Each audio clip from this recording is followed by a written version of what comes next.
Why? This simple word is possibly the deepest questioning we can have about any topic in life. And when talking about personal finance, there might be many whys that we ask ourselves. In this video, I will go through the most asked why questions and possible answers about one single word: money. My name is Greg Angelbert. I'm a life and personal finance coach. I share what I know about personal finance and coaching on a cup of coffee to help you live a life of purpose and to help build wealth for yourself. Why money? When researching the most asked why questions about money on Google and YouTube, the why money question like that doesn't come very often. But there are other questions which aim at the same type of questioning, like why money is invented or why ain't money free? If you disregard the grammar, what you get is feelings that what people are asking for is, why is money existing? Why is money there for us in life? The first angle of this why money question is the historical perspective. Before the invention of agriculture, we used to be hunters-gatherers, and we don't quite know what happened back then in terms of usage of money.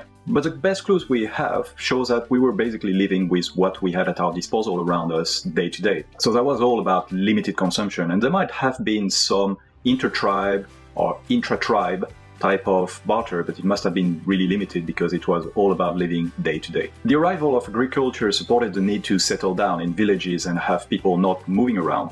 It also supported the creation of more goods. Artisans that started to build more tools, and then a need for exchange. Exchange for tools versus food, food versus tools, all of that. And that's barter.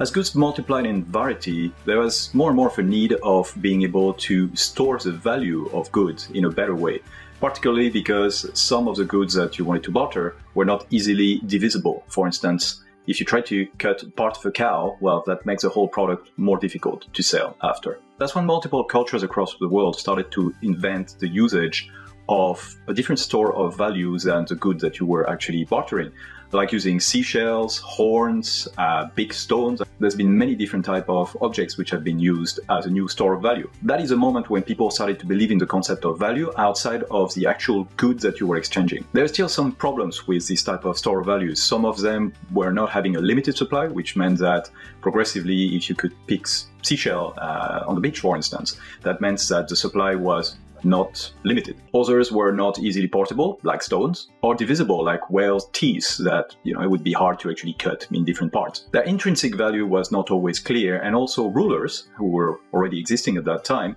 could not easily collect tax. And that is when the first coins started to be minted, and there's different views of who started first. Could be the Tongbei token in China around 1100 BCE, or the spade coins in Guangzhou in China around 700 BCE, or the Lindian and Ionian electron coins around 600 BCE. All of that was good, but for large transactions and also transactions which involve a long distance, coins were really not practical to carry around, and also they could be stolen. And that's when the first paper money appeared in China also, and that allowed to have long distance trading in a much easier fashion. And the rest evolved from that until we got to the point of having credit cards representing money. And nowadays we have everything done through electronic transactions, and you have new forms of money like crypto. As a summary, there are key characteristics of money to take into account. One is that it's fungible, so that's something commonly accepted in exchange for goods and services, and it's recognized as representing a standard of value. It is interchangeable. It's durable. It needs to retain its value for a long period of time through multiple exchanges. A banana is not good money. It's portable. To be able to trade, you need to be able to carry your money with you for the exchange. So big stones are not great. It needs to be legitimized and recognizable, so the authenticity and quality should readily be apparent to create mutual trust between people exchanging. Your photocopy of a US dollar will not work. It needs to be scarce and stable, so the guarantee is of a value per good. The supply of money needs to be controlled and scarce. Massive money printing does not help here. And the main usages of money are, it's a unit of account, so money can keep track of changes of the value of goods over time and transactions. It can be used for comparison, and we can use it to account for profit and losses, budgeting, valuation of assets. It's a store of value, because we want to store stable value for future consumption.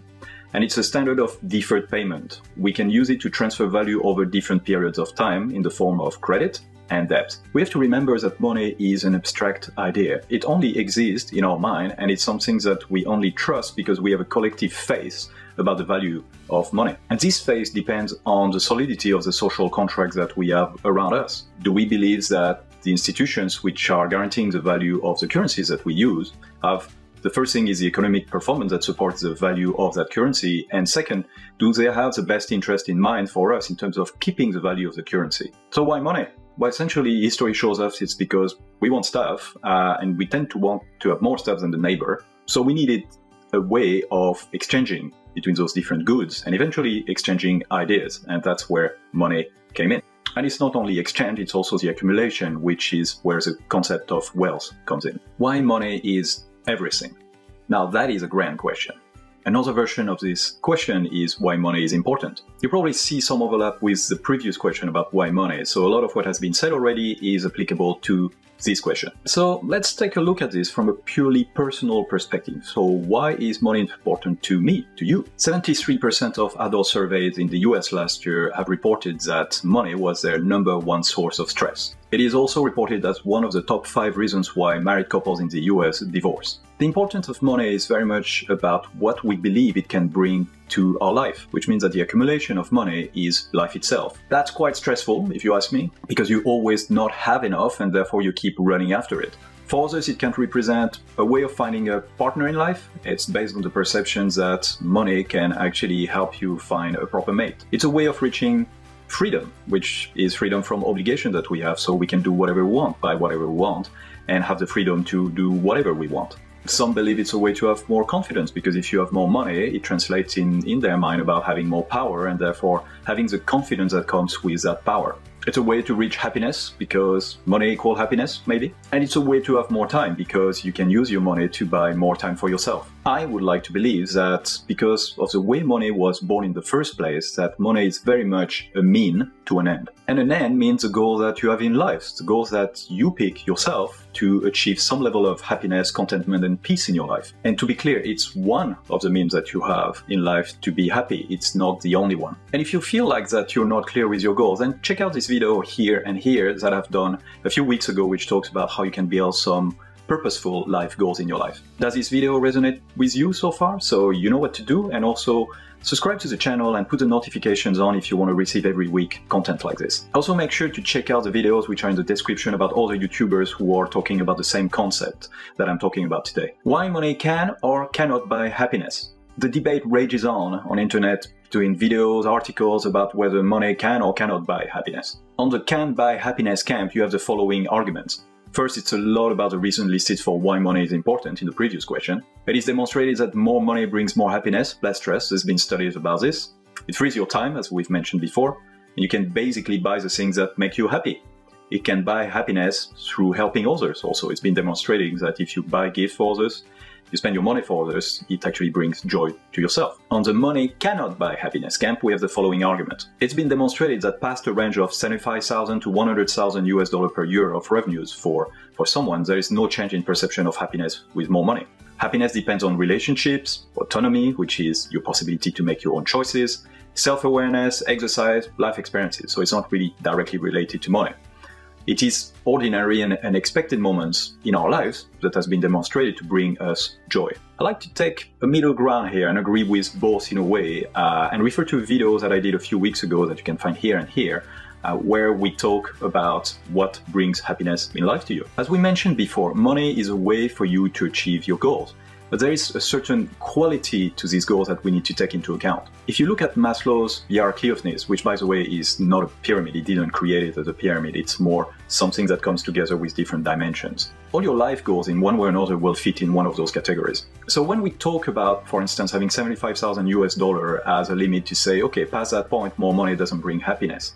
Well, it means with those $75,000, what are you doing? You're living your life, you're living your life goals. And as part of that, that amount of money is probably enough to help you realize most of your goals in life, which bring happiness, contentment, and peace. So money does buy happiness in the sense that enough money allows you to build all those goals and deliver on all those goals that you have and corresponding to all the levels that there is in Maslow's hierarchy of needs. And past that point, it might not make any difference. You might actually be building new needs, which are not the real intrinsic ones. They're just additional things that you don't really need. And sometimes when we think about goal, we think about what is going in the future. We don't necessarily take into account about daily goals or goals in life which are unsaid but very important for us. For instance, if you live in a fairly developed country, putting food on the table or having a roof over your head might not be completely a problem. But in many other countries it might be, and it's a much more vibrant goal. That goal is still existing for you. You still need to have food on the table, but you might not put it as a life goal. So we have to be aware of that. I hope that you like digging into the whys of money today, the ones that we can find most questioned on the internet. As a parting exercise, let's work on making those questions which have answers for yourself. Make sure to write down your own answers for the following questions. Why is money important to me? To what extent money can contribute or not contribute to bringing happiness for me? And I'll see you next week for more exploration about personal finance and coaching on a cup of coffee.